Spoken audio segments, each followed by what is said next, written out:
यह एहसास में आपका हार्दिक स्वागत है, जहां हर कहानी दिल से निकलती है, हर एहसास सच्चा होता है और हर मोहब्बत अपनी एक अनकही दास्तान कहती है। अध्याय 8। पहली बार पता चला। वह कौन थी? नमस्कार दोस्तों, आप सभी का स्वागत है अनकहे एहसास में।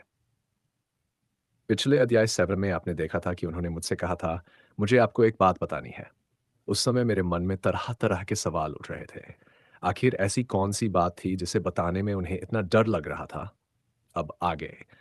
थोड़ी देर बाद फेसबुक मैसेंजर पर उनका मैसेज आया।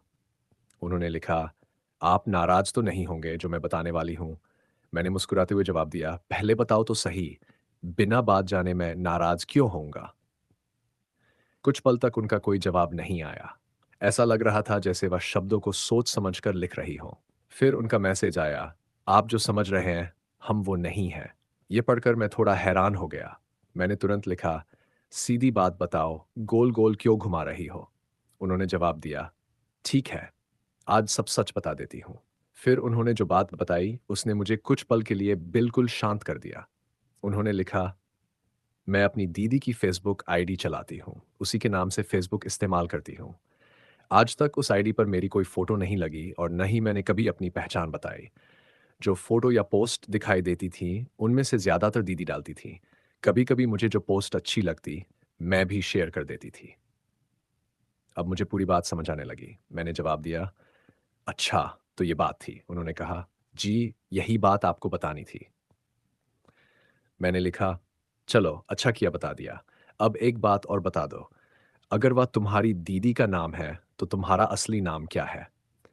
कुछ सेकंड तक रिप्लाई नहीं आया।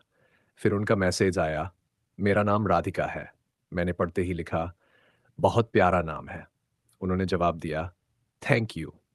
फिर उन्होंने एक और बात बताई, जब भी आप पूछते थे कि कहाँ हो और मैं हर बार कहती थी कि अस्पताल में हूँ, तो उसकी वजह ये थी कि मेरी दीदी की तबीयत बहुत खराब रहती थी। जीजू अपने काम पर चले जाते थे, इसलिए उन्हें अस्पताल ले जाने और दवाई लाने की जिम्मेदारी मेरी होती थी। इसलिए ज़्यादातर समय मैं अस्पताल में ही रहती थी। अब मुझे सब समझ आने लगा। मैंने हंसते हुए लिखा, अच्छा, इसलिए तो मैं तुम्हें बीमार आत्मा कहने लगा था। जब भी मैसेज करता जवाब मिलता, अस्पताल में हूँ।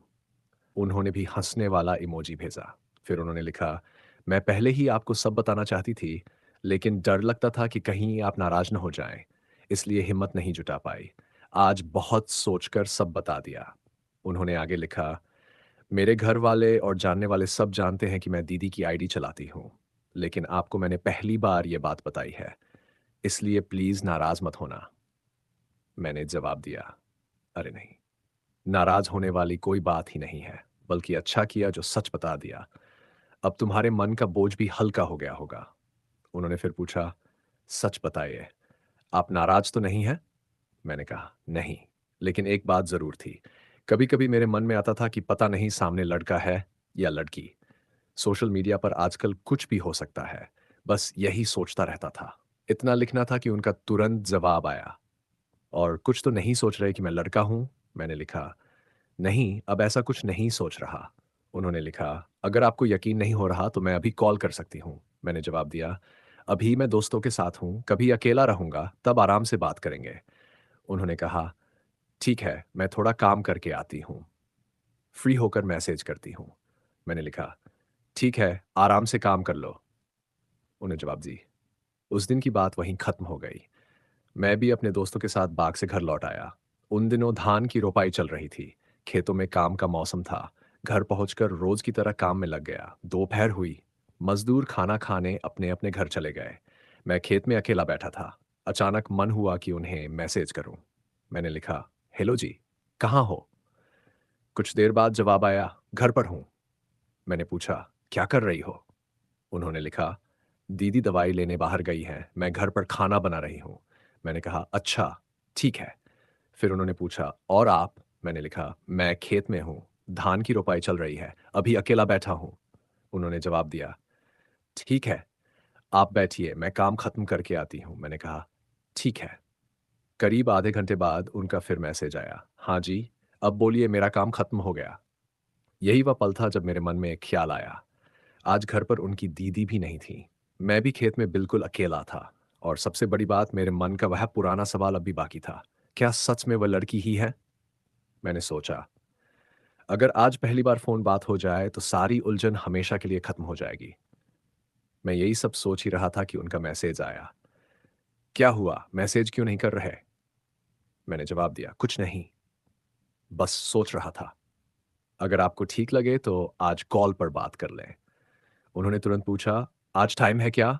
मैंने लिखा, हाँ, सबके सामने बात करना मुझे अच्छा नहीं लगता। अभी मैं बिल्कुल अकेला हूँ। अगर आप चाहें तो कॉल कर सकती हैं। कुछ सेकंड की खामोशी, फिर अचानक मेरे फ़ोन की घंटी बजी। स्क्रीन पर उनका कॉल आ रहा था। दिल की धड़कन पहले से कहीं ज़्यादा तेज़ हो चुकी थी। आखिरकार 20वीं जुलाई वह दिन आ ही गया जब पहली बार हमारी फ़ोन पर बात होने वाली थी। उस कॉल में क्या हुआ? उन्होंने पहली बार क्या कहा? उनकी आवाज़ सुनकर मुझे कैसा लगा? और हमारी पहली बातचीत कितनी देर चली? ये सब जानेंगे अगले अध्याय में। अगर आपको ये कहानी पसंद आ रही है तो चैनल को सब्सक्राइब ज़रूर करें, वीडियो को लाइक करें और अपने दोस्तों के साथ शेयर करें।